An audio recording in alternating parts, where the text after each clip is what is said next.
اعوذ باللہ من الشیطان الرجیم، بسم اللہ الرحمن الرحیم۔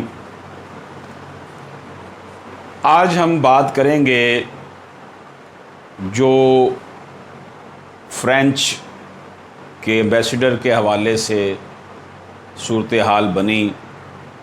اور ایک آرگنائزیشن کے ساتھ حکومت نے ایک معاہدہ کیا تھا اور حکومت خود ہی اس سے ڈیویٹ کر گئی، اس کے امیر کو گرفتار کر لیا، بلکہ اس کے ساتھ ساتھ اس تنظیم کو ہی بین کر دیا۔ یعنی پہلے آپ نے ان کے ساتھ معاہدہ کیا ہے، اس معاہدے کے اوپر گورنمنٹ آف پاکستان کے 2 منسٹرز اور یعنی کہ انٹیریئر منسٹر اور ریلیجس افیئرز کے منسٹر اور کمشنر اسلام آباد کے دستخط ہیں۔ اس معاہدے کی امپلیمنٹیشن کی بجائے معاہدے کو بھی ختم کیا، مانا نہیں، بلکہ جس کے ساتھ معاہدہ کیا گیا تھا اس کو کہا تم اب دہشت گرد ہو، کیونکہ اب معاہدہ کو امپلیمنٹ کروانے کا وقت آ گیا۔ معاہدہ جو تھا وہ در حقیقت یہ تھا کہ فرانس کے سفیر کو ہم پاکستان سے نکال دیں گے تاکہ ہمارے جذبات کی ترجمانی ہو سکے، کیونکہ فرانس کی حکومت نے میں یہ بات کہہ رہا ہوں، حکومت نے جو ہے وہ سرکاری سطح پر نبی پاک صلی اللہ علیہ وآلہ وسلم کی شان میں گستاخی کی۔ اب ہمارے حکمرانوں کا جو ہے نا وہ عجیب و غریب انداز ہوا کرتا ہے۔ یہ حکمران اشرافیہ جو ہے نا یہ کسی اور مٹی سے بنی ہوئی ہے۔ جب حکومت میں ہوتی ہے تو ان کا انداز اور ہوتا ہے، جب اپوزیشن میں ہوتی ہے تو ان کا انداز کچھ اور ہوتا ہے۔ ہمارے موجودہ انٹیریئر منسٹر جو آج کل انٹیریئر منسٹر ہیں، یہ وہی انٹیریئر منسٹر ہیں جب سابقہ حکومت کے دور میں، نواز حکومت کے دور میں ختم نبوت کے قانون کو امینڈ کرنے کی کوشش کی گئی تو انہی منسٹر صاحب نے، شیخ رشید صاحب نے کہا تھا آگ لگا دو، نکل آؤ گھروں سے، کچھ نہیں بچنا چاہیے، اور جناب میں قربان ہونے کے لیے ہم تیار ہیں، ہم مولانا عطا اللہ شاہ بخاری کے وارث ہیں، اور بڑے بلند و بانگ دعوے کی اور کالا کالا رسول اللہ کی رٹ لگائی رکھی۔ اب ان کی اپنی حکومت میں اسی طرح کا ایک میٹر آیا تو انہوں نے جناب نا سٹانس ہی ان کا بدل دیا کہ نہیں چھوڑیں گے، ریاست کی رٹ قائم کریں گے، میں ایسا ہوں، میں یہ کر دوں گا۔ یہ فرعونیت ہے، حکومت میں آ کر یہ آ جاتی ہے۔ اسی طرح نواز حکومت میں جو وزیر مذہبی امور تھے وہ بھی ظاہر ہے کہ اپنی حکومت کا ہی انہوں نے سٹانس لینا تھا، اور موجودہ حکومت کے جو وزیر مذہبی بمراہ انہوں نے بھی اپنی حکومت کے ساتھ ہی چلنا تھا۔ تو یہ جو سیاسی لوگ ہوتے ہیں نا ان کی کچھ مجبوریاں ہوتی ہیں، وہ کچھ مصلحتوں سے کام لیتے ہیں، عوام اس مصلحت کو منافقت سمجھ رہی ہوتی ہے، ان کے نزدیک وہ مصلحت ہوتی ہے۔ اب اس کا فیصلہ خود ہی ہم لوگ کر سکتے ہیں کہ مصلحت اور منافقت میں کیا فرق ہوتا ہے۔ سب سے پہلی بات تو یہ ہے کہ تحریک لبیک صرف ایک گروہ کا نام نہیں ہے، ایک جماعت کا نام ہے۔ تحریک لبیک کا نعرہ ہی ایسا ہے کہ ہر پاکستانی مسلمان اس کا بغیر ممبرشپ لیے کارکن بن چکا ہے، گویا یہ ایک عوامی رنگ اختیار کر جانے والی جماعت بن چکی ہے۔ تحریک لبیک ایک سیاسی قوت ہے، اس کے نمائندے پارلیمنٹ میں موجود ہیں۔ اس نے پنجاب میں 22 لاکھ سے زیادہ ووٹ لیا۔ یک جنبش قلم اسے کالعدم قرار دینا میرا خیال ہے کہ آئین و قانون کے تقاضوں کی صحیحاً خلاف ورزی ہے۔ وہ یہ بات درست ہے کہ ریفرنس سپریم کورٹ میں جائے گا، وہ اسے کہے گی، پھر الیکشن کمیشن اسے ختم کرے گی، لیکن یہ کام بڑا غلط ہوا ہے۔ حکومت نے یہ نادانی کا ثبوت دیا اور جلتی پر جو ہے نا مزید تیل ڈال دیا۔ ہمارے موجودہ وزیر اعظم صاحب کے کلپس آج کل سوشل میڈیا پر وائرل ہیں۔ انہوں نے 126 دن دھرنا دیا، اور ان کے جو دھرنے میں جو ان کی باتیں تھیں وہ سول ڈس اوبیڈینس کہ جناب بل بجلی کے پھاڑ دیں، فلاں دن میں فیصل آباد بند کروں گا، فلاں دن میں لاہور بند کروں گا، فلاں دن میں اسلام آباد بند کروں گا، اور پھر وہ اس وقت کے جو فیڈرل جو ہمارا کیپٹل ہے جس کی آج کل جو ہے حکمرانی ان کے ہاتھ میں ہے، وہاں کھڑے ہو کر انہوں نے آئی جی اسلام آباد کو کہا تھا کہ جناب اوئے طاہر میں تمہیں نہیں چھوڑوں گا۔ پی ٹی وی پر حملہ کیا گیا، پارلیمنٹ پر حملہ کیا گیا۔ میں یہاں پر نہ تو پی ٹی آئی کی مخالفت کر رہا ہوں، نہ نون لیگ کی مخالفت کر رہا ہوں، میں صرف حکمران ہوتے وقت جب ان کے رویے بدل جاتے ہیں، میں اس کی صرف بات کر رہا ہوں۔ عمران خان صاحب نے جتنا نبی پاک صلی اللہ علیہ وآلہ وسلم کا نام UN میں جا کے لیا، میڈیا پر لیا، اور ان کی جو ریسنٹ سپیچ ہوئی، کمال کی انہوں نے باتیں کی، اگر اسی طرح کا افہام و تفہیم کا مظاہرہ یہ کر لیا جاتا کہ وہ پارلیمنٹ میں لے جاتے، حکومت کی اپنی جان بچ جاتی کہ جی پارلیمنٹ نے کہا ہے تو ہم نے منظوری دی ہے فرانس کے سفیر کو نکالنے کی۔ اس میں ایسی کون سی بات ہے؟ اکثر ایسا ہوتا ہی ہے کہ جو سفرا ہوتے ہیں، سفیر ایمبیسیڈرز ہوتے ہیں، کوئی معاملات گڑبڑ ہوتے ہیں، ان کو کہتے ہیں کہ آپ فی الحال ہمارا ملک چھوڑ دیں، ہم آپ کی حکومت کے ساتھ تعلقات جو ہے وہ نیچے لانا چاہ رہے ہیں۔ تو اب حکومت کے سر پر تو کچھ بھی نہیں آنا تھا، لیکن کیونکہ یہاں پر ہمارے پرائم منسٹر صاحب نے یہ بھی کہا کہ جناب دیکھیں 50 ملک ہیں، کوئی بھی نہیں بولتا، ہم اکیلے ہی بولتے ہیں، ہم ان کو سمجھائیں گے مغرب کو، کیونکہ اگر ہم نے آج فرانس کو کچھ کہا تو پورا یورپی یونین جو ہے ہمارے خلاف ہو جائے گا، وہ کسی اور ملک میں اس طرح کی بد اخلاقی بدتمیزی کریں گے، پھر جو ان کا جو معاملہ فیٹ میں چل رہا ہے ان کا، یہ ساری چیزیں انہوں نے کہیں، اور اس میں ان کے اپنا پوائنٹ آف ویو میں جو ڈائمینشنز تھی وہ ظاہر درستی ہیں، غلط تو نہیں کہی جا سکتی، بڑا اچھا انہوں نے خطاب کیا۔ لیکن عمران خان صاحب کی حکومت کے جو مشیر وزیر ہیں، جن میں جناب موجودہ وزیر اطلاعات جو ہیں فواد چودھری صاحب اور جناب شیخ رشید صاحب، انہوں نے کوئی موقع نہیں جانے دیا اس سارے معاملے کو مس ہینڈل کرنے کا۔ اور ایک انہوں نے فردوس عاشق عوان نامی خاتون رکھی ہوئی ہے جو ہر حکومت میں ہوتی ہے، خواہ مشرف کی حکومت ہو، خواہ وہ پیپلز پارٹی کی حکومت ہو، اور خواہ وہ عمران خان کی حکومت ہو، وہ اس کا کام یہی ہوتا ہے کہ ہر بات پر جو ہے نا وہ نہ کرنا۔ بہرحال ان کا بزنس ہے، ان کا پروفیشن ہے۔ عمران خان نے 126 دن دھرنا دیا، طاہر القادری اور فضل الرحمان نے دھرنے دیے۔ طاہر القادری اور فضل الرحمان کی پارٹی کے لوگوں کے پاس بھی ڈنڈے اور روڑے ہی تھے، ان کے پاس کوئی بندوقیں نہیں تھیں۔ اور نون لیگ کے دور میں جو سانیہ ماڈل ٹاؤن ہوا، کیا اس سے منہاج القرآن کو کالعدم قرار دے دیا گیا؟ کیا طاہر القادری صاحب کی سیاسی جماعت پاکستان عوامی تحریک کو بین کر دیا گیا؟ ابھی تک سانیہ ماڈل ٹاؤن جو ہے وہ ہماری حکمران اشرافیہ کے منہ پر تماچا ہے کہ طاہر القادری صاحب نے بھرپور عمران خان کا ساتھ دیا تھا، اور عمران خان کی حکومت کو آئے ہوئے اتنا عرصہ گزر گیا، کوئی پیش رفت نہیں ہوئی۔ کہا جاتا ہے جی عدالت میں معاملہ ہے، بھئی عدالت کے باقی معاملات تو حکومت کے ٹیلی فون کالز پر ایڈجسٹ ہوتے ہیں کہ اس کو بیل دے دو، اس کو پکڑ لو۔ نیب کے ساتھ بھی یہی کچھ ہوتا ہے، آپس میں مینج کرتے ہیں یہ معاملات۔ حالیہ شہباز شریف کی بیل میں ہم نے دیکھ نہیں لیا کہ ایک جج کہہ رہا ہے میں نے بیل دینی ہے، دوسرا کہہ رہا ہے نہیں دینی، یعنی کہ گویا کہ یہ معاملات کچھ اور طرف سے نظر کچھ آتا ہے اور ہے کچھ اور ہو رہا تھا۔ یہ ہماری حکمران اشرافیہ کا ہمیشہ سے وتیرہ رہا ہے۔ تو کیا فضل الرحمان اور ان کی جماعت کو کالعدم قرار دے دیا گیا؟ شیخ رشید صاحب کے بقول ان کی کہ یہ وہ اپنی زندگی کی آخری سیاسی اننگز کھیل رہے ہیں، انہوں نے معاملے کو بگاڑا ہے، سلجھایا نہیں ہے۔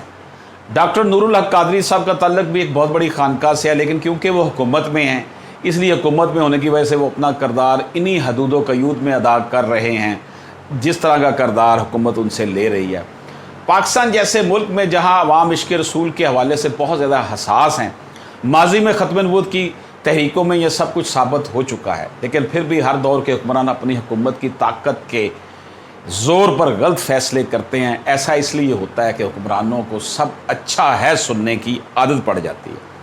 اور یوں ان کے وزیر مشیر پھر آگ سے کھیلتے ہیں۔ تحریک لبیک کے معاملے میں بھی ایسا ہی ہوا کہ یہ چند ہزار کارکنان کی بات نہیں ہے، اس میں عوام شامل ہو چکی ہے، اور حکومت نے تشدد کی راہ پر تحریک لبیک کو خود لگایا ہے، اور دونوں طرف سے نقصان پاکستانیوں کا ہو رہا ہے۔ لاشیں گرائی گئیں، پولیس تماشا بن گئی، حکومتی رٹ ہوا میں اڑ گئی۔ سب سے بڑی بات یہ کہ مردوں اور بچوں کے ساتھ ساتھ عورتیں بھی جو ہیں وہ میدان عمل میں کود پڑی ہیں۔ اس سے اندازہ لگا سکیں کہ تحریک لبیک ایک جماعت کا نام نہیں، ایک سوچ کا نام ہے، کیونکہ نعرہ ہی ایسا ہے، تاجدار ختم نبوت زندہ باد، لبیک لبیک یا رسول اللہ۔ اس سے کون ڈیویٹ کر سکتا ہے؟ حکمران اشرافیہ تو کر سکتی ہوگی، عوام میں یہ سکت نہیں، عوام جو ہے وہ منافق نہیں ہے اس طرح کی، جس طرح کی ہماری حکمران اشرافیہ ہے۔